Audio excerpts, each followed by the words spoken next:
Bonjour Jean-Christophe Couvi. Bonjour. Et merci de répondre à nos questions. Vous êtes secrétaire national du syndicat Unité SGP Police FO. D'abord, qu'est-ce que vous retenez des annonces du président Emmanuel Macron ? On a bien compris qu'Emmanuel Macron était à quelques mois là, de la ligne d'arrivée des présidentielles, donc il fallait faire des annonces un peu choc. Il fallait aussi calmer un petit peu la grogne des policiers qui s'est déclenchée en 2020. N'oublions pas que notre syndicat, on était à l'origine justement de ce Beauvau de la sécurité, parce qu'on voyait bien que dans la maison police, ça n'allait pas du tout. Le moral n'était pas au beau fixe, on était attaqué de toutes parts. En interne, on était vraiment malmené aussi. Et voilà, il y avait un ras-le-bol complet. On a décidé de, quelque part, de se dire des choses dans le vestiaire, comme dans un club de foot ou de rugby. On a des choses à se dire. Donc on l'a dit à notre ministre, on l'a dit à nos directeurs généraux, avec la gendarmerie, etc. On a attaqué tous les sujets qui fâchaient. Et on a vu aussi qu'on avait ce lien qui était un peu brisé avec la population, suite notamment aux Gilets jaunes, enfin toutes les années qui sont passées, là, les années récentes. Et nous, on avait besoin de retisser ce lien avec la population. On n'oublie pas qu'on est au service de la population, pas forcément du politique d'ailleurs. On est au service de la loi et de la population avant tout. Donc plus de moyens, plus d'hommes dans les rues, en tout cas pas tout de suite, puisque le président voit sur le court terme, sur 10 ans. C'est positif ?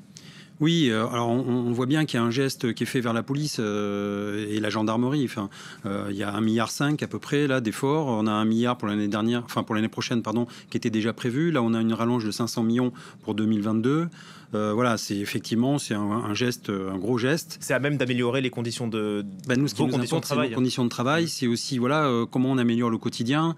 C'est que nos collègues se sentent bien dans leur métier, qu'ils aient du matériel, qu'ils se sentent soutenus aussi par la hiérarchie. Donc c'est un problème de moyens. Problème de moyens et d'envie, j'allais dire. Donc là, on va voir comment ça va être effectivement utilisé en termes de moyens. On a compris qu'il y a aussi un peu de tuning. On va améliorer un peu votre uniforme. Voilà, bon, on prend, bien sûr, on va voir ça. Mais nous, on veut s'attaquer vraiment au fond du problème, qui est le vrai malaise dans la police. C'est aussi l'interne de la police, voilà, dans son management. C'est tout ça qu'on doit améliorer, c'est les cycles de travail. C'est bon, a priori, on va avoir de quoi discuter et on va avoir du concret très rapidement.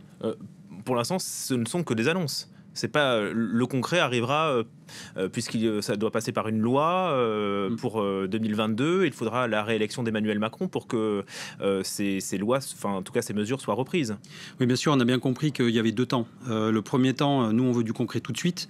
Alors on sait très bien qu'il y a la LOPSI qui va être construite, c'est une loi organique qui doit se construire sur plusieurs années. Mais en même temps, on attend du gouvernement qu'il nous fasse un geste immédiatement. Donc voilà, c'est ces 2 temps-là. Le temps, effectivement, de la LOPSI, à condition sine qua non, c'est que le président soit réélu, parce que la personne qui pourrait le remplacer ne pourrait pas suivre ce Beauvau de la sécurité et partir sur un autre plan.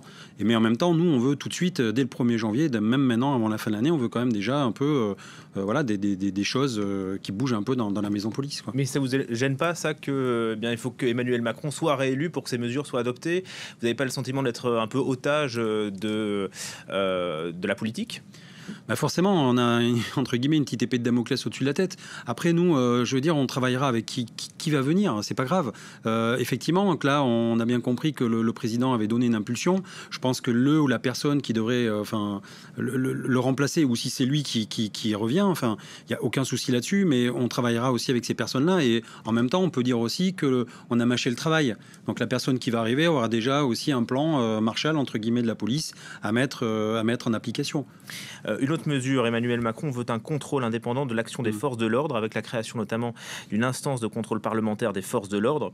C'est une manière de remplacer l'IGPN. Il y avait un manque de transparence ?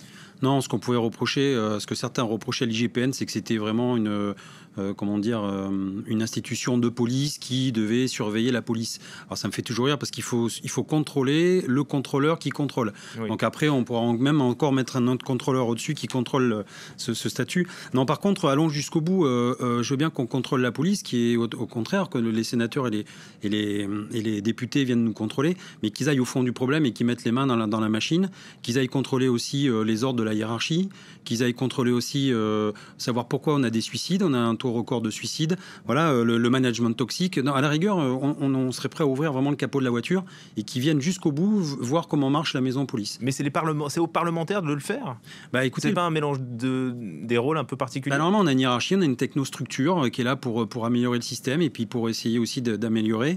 En même temps, on se dit c'est une aubaine. Nous, on n'a rien à cacher. Donc si effectivement le pouvoir public veut contrôler la police, mais qui vienne contrôler, mais qui contrôle tout. Voilà. Pas que la carrosserie, mais vraiment aussi le moteur. C'est donc la fin d'une longue séquence, puisque le Beauvau de la sécurité a été ouvert il y a plusieurs mois. Comment est-ce que vous avez été associé à cette démarche? Est-ce que vous en êtes satisfait? Écoutez, on a été associés. Déjà, on l'a déclenché. Voilà, on a écrit au président de la République justement pour l'alerter sur j'allais dire. L'atmosphère qui régnait au sein de la maison police, qui était vraiment détestable, et on sentait que vraiment les collègues étaient à bout. Encore une fois, je vous ai dit, on nous a jeté l'opprobre, on nous traitait de racistes, de violents, de brutaux, etc. Donc on avait besoin, voilà, de se retrouver. Forcément, ça s'est passé par des réunions. Il y a une gestation de plus ou moins 7 mois. Voilà, ça se fait pas tout seul. Il y avait tellement de travail et de tâches à voir qu'il a fallu effectivement l'étaler sur 7 mois. Donc on a fait des commissions, nous-mêmes en interne, on a réfléchi sur des choses, on a fait des propositions. Toute la parité syndicale a été reçue. Il y a aussi, on a bien vu des hommes du gouvernement, des députés, enfin voilà. Donc je pense que ça sert. Il y a une concertation. Il y a une concertation et on sent vraiment qu'il y avait une envie quand même d'améliorer les choses et de mettre les choses à plat. Et qu'il n'y ait pas, vous voyez, qu'on cache pas un petit peu la poussière sous le tapis en disant non, mais tout va bien, tout se passe bien, regardez. Non, là on a vraiment dit les mots, on a mis des mots sur les mots. Voilà. Merci en tout cas Jean-Christophe Couvi d'avoir accepté de réagir à chaud à ces annonces. Je rappelle que vous êtes secrétaire national du syndicat Unité SGP Police FO.